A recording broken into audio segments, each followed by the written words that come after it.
Good morning and welcome again. This is a channel dedicated to pilgrimage, spiritual pilgrimage, and my name is Nellie, and I'm a spiritual pilgrim. Obsessed with this pilgrimage since I was quite young. I'm really grateful that I stuck to it. My goal was to find the pearl of great price. My goal was to look at all the times I tried to grasp something in the world, and I would ask, what do I think it would give me? Whether it would be more money or a companion, successful work. It would give me peace. I knew I had that already. It would give me support or comfort, companionship. I knew that these were qualities of the mind, of the soul. I don't know how I knew it, but I did since I was quite young. And it brings you to a state of peace, and you may ask, how is that helpful in such an insane world? And that's an important question. In the last week, as we hear the news out of Venezuela and other parts of the world that are impacted by earthquakes and shaking, you could be overwhelmed yourself. A wave that seems to knock you down. And you may feel, there's nothing I can do. And that leads to a sense of hopelessness. So there is something we can look at, which is that question, what can I do? And it may be the doing isn't the question. The doing isn't the focus. What can I do? I can't go to Venezuela. But what can I do is actually a question that can point you to being, not doing. Let me show you how that works. We call it a state of being, a state of mind.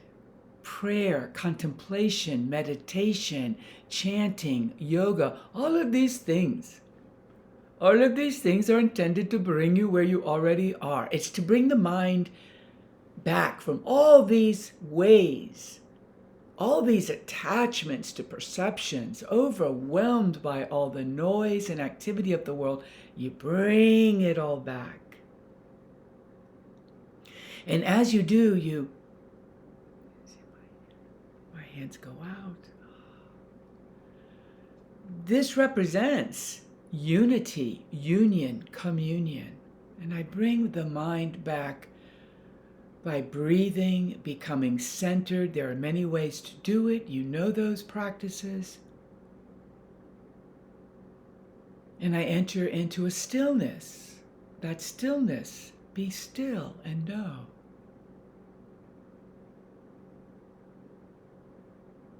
Because in the stillness is remembrance. Oh, I already am one. I am one with all other beings without exception. This is taught in all the traditions I have studied. The great paradox of this one reality you may call God, that is still real in the diversity and in the many. I don't need to understand how that's possible. All these separate forms, separate circumstances, one reality.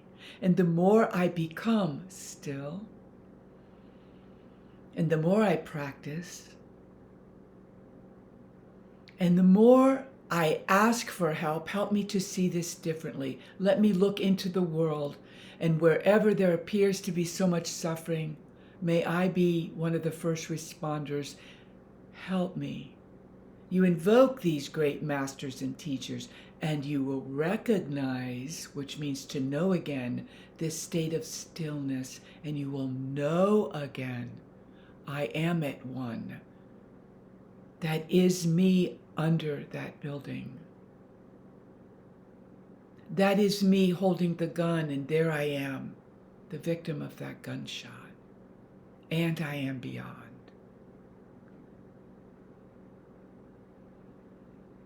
Because I am that I am, and I am that I am. But you go beyond. You don't stay in the suffering. It's the recognition of something beyond appearance, beyond the circumstance, beyond the form. You don't need to understand it. But when you become still, you know it. And you try to describe it through images and realizations, maybe through sounds. That's how mantra arises, phrases out of different traditions, prayers arise out of this beautiful attempt to describe the indescribable peace. It's not at the level of doing, which is the level of form. It's at the level of being, which I'm here to remind you. This channel, Joyful Pilgrim, is about your being. You are a great being, a powerful being, not of your own accord, but because of the nature of the source from which you come. Again, many different names. Being is a state of reality. And when I become still, be still and know, that is where I'm joined with all other beings.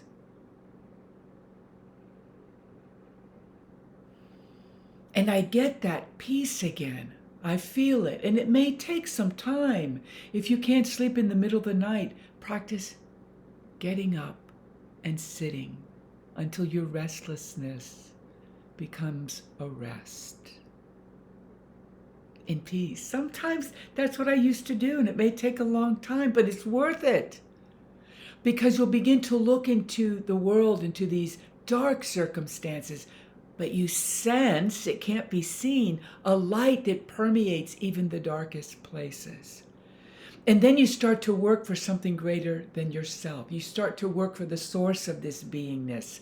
You might call it by the name God, the self, the Buddha nature, the indestructible reality of love, the greatest force. And I come to rest in that.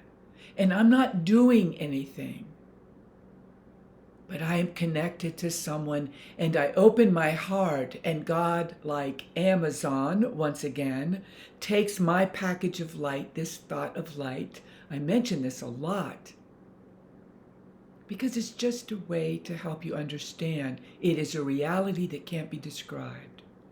But you are now helping to deliver peace, light, love, the truth to others. But you cannot do it if you yourself aren't at peace. So it may be, yes, there's nothing I can do, but when I enter into that state of being,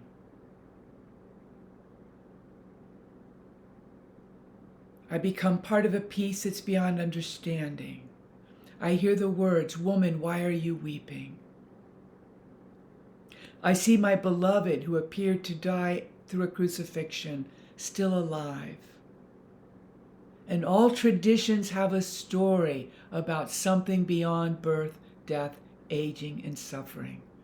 All traditions have the same story, just different characters and images. Your being is beyond that. And then you will take action. Maybe you cannot go to Venezuela, but maybe you'll go to a homeless shelter and cook meals once a week, like my friend Val. Maybe you'll join classes where you remind each other of this peace. Then your actions, wherever they are directed, are not frantic and in reaction, but they are the call of love to bring love. So yes, maybe there's not a lot you can do at the level of doing, but at the level of being, your power is indescribable because of the source of that power. And that's why it's very humbling. It's not personal. It's not something I do personally. It's a state of being that becomes expressed through you, goes beyond you. It's this infinite cycle of being There is much that you can do when you go beyond doing to being. And you want to grasp that by not grasping. There's the great paradox. You can't grasp it with the mind, but you enter into that peace that passes understanding. Let us offer it now.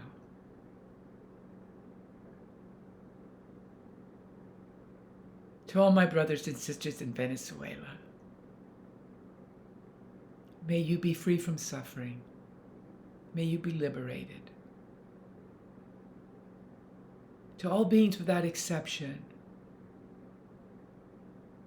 may you know the nature of your own mind, which is indestructible, and resurrect out of an idea of death. To all beings without exception, may you know the great return, the returning of a mind that cannot leave its source, that is indestructible.